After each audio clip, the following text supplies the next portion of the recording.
กำลังเตรียมตัวจะไปรับลูกชายนะคะ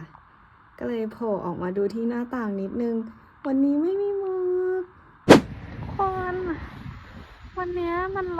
-33นะ มันอุ่นกว่าเมื่อวาน แต่ว่ามันหนาวอ่ะน่าจะเป็นเพราะว่าลมมันแรงกว่า แล้วตรงเมื่อกี้ตรงที่หนุ่ยเดินผ่านมา มันเป็นช่องลมโหลมแบบตาแห้งเลย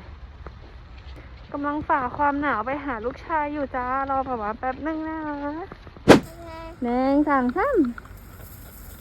หิมะตกเอาอีกไหมเอาอีกหิมะตก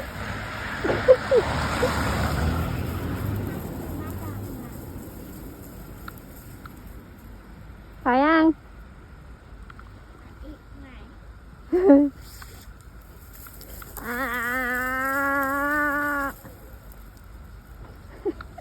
มาแล้ว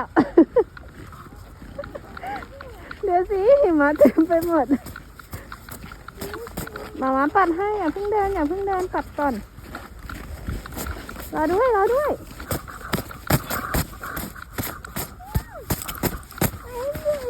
มาทางนี้ไปไหนล่ะนั่นน่ะ